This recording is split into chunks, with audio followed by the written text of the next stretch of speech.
High five. আমি আজকে তোমাদের সঙ্গে কাতলা মাছের ঝোল রান্নার রেসিপিটা শেয়ার করব। এখানে 3 পিস তোলা, কড়াই 2 পিস হচ্ছে, এখানে 1 পিস আছে। কি কি ভেজিটেবল নিয়েছি সেটা দেখাচ্ছি। কাঁচা লঙ্কা, টমেটো, সিম, আর এটাকে কি বলে আমি ঠিক জানি না। এটা কি পেঁয়াজ কলি, এটাকে কি বলে, বরবটি নাকি, যাই হোক আলু, সিম, এটা কি বলে কি জানি, যাই হোক এই জন্য কিন্তু স্কিপ করা যাবে না ভিডিওটা, বলতে পারছি না বলে। এটাকে কি বলে আমি জানি না। তো এই কটা ভেজিটেবল নিয়েছি আর মাছটা ভাজা ভাজা হচ্ছে। কাতলা মাছের ঝোল আজকের আইটেম। কেমন হবে আমি জানি না, তো দেখা যাক। ভিডিওটা শেয়ার করব পুরোটা। কেমন হলো অবশ্যই কমেন্ট করে জানিয়ে দেবে। মাছ ভাজাগুলো কমপ্লিট। এইবার কড়ার মধ্যে একটু কালো জিরে ফোড়ন দিয়ে আমি, আর কালো জিরে দেওয়ার পর আলুটা ছেড়ে দিয়েছিলাম, একটু ভাজা ভাজা হয়ে গেছে। আর সিম, টমেটো, আর এইটা লঙ্কা, তারপর একটু কড়াইশুঁটি দিয়ে আর কি নাড়ছি।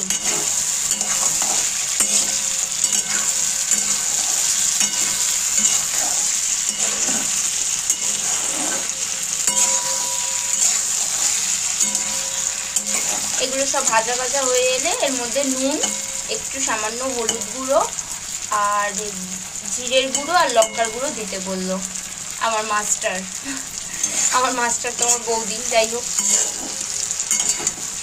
সকালবেলা গিয়েই মাছের বাটিটা দেখিয়ে নিয়ে আমি আগে দিয়ে জিজ্ঞাসা করে নিলাম যে কিভাবে করবো, এটা কি মাছ আগে জিজ্ঞাসা করলাম। বৌদি বললো এটা কাতলা মাছ। আচ্ছা, কিভাবে করবো সেটা জেনে এলাম।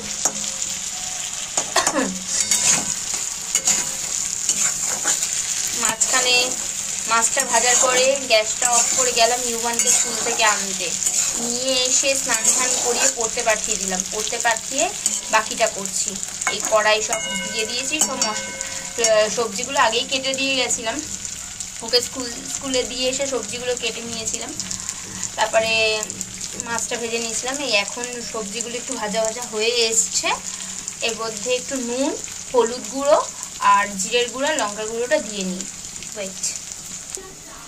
এর মধ্যে নিয়ে নিয়েছি হলুদ গুঁড়ো, লঙ্কার গুঁড়ো, জিরের গুঁড়ো আর একটুখানি মাছের ঝোলের মশলা।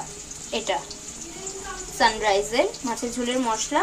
এটা একটু হালকা জল দিয়ে গুলে আমি কড়ার মধ্যে দিয়ে দেবো।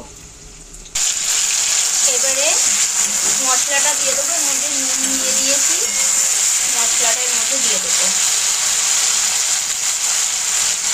গোলা মশলাটা।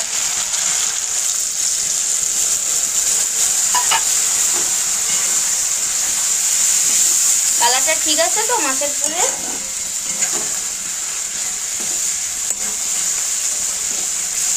এবারে এটাকে হতে দেবো একটু ঢাকা দিয়ে, কারণ আলুগুলো আরেকটু সেদ্ধ হবে, কারণ নতুন আলু তো একদম খুব শক্ত শক্ত।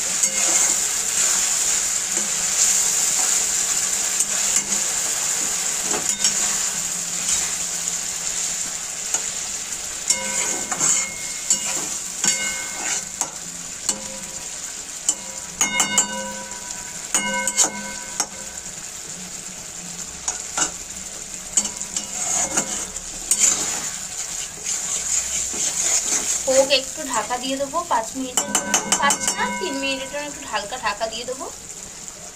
তারপর ঢাকাটা খুলবো। ঝোলগুলো ফুটে গেছে বলে মাছগুলো দিয়ে দিলাম। হালকা তেল ছেড়েছিল, ঝোলটা ফুটেও গেছিল, তাই মাছগুলো দিয়ে দিলাম। ব্যাস, তারপর একটু ফুটুক, তারপরে কিছুক্ষণ পর নামিয়ে নেব। কাতলা মাছের কালিয়া আমার রেডি। কালিয়া না ঝোল আমি জানি না, বাট রেডি।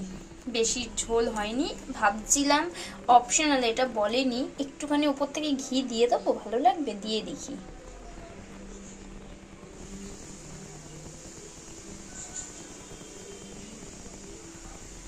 বেশি দিলাম না, অল্পই দিলাম। যাই হোক, এই হলো আমার ডিশ। ভালো লাগলে লাইক, কমেন্ট, শেয়ার। আর চ্যানেলে নতুন হয়ে থাকলে প্লিজ সাবস্ক্রাইব। কেমন হলো সেই রিভিউটা আমি নেওয়ার চেষ্টা করব বাবাইয়ের থেকে।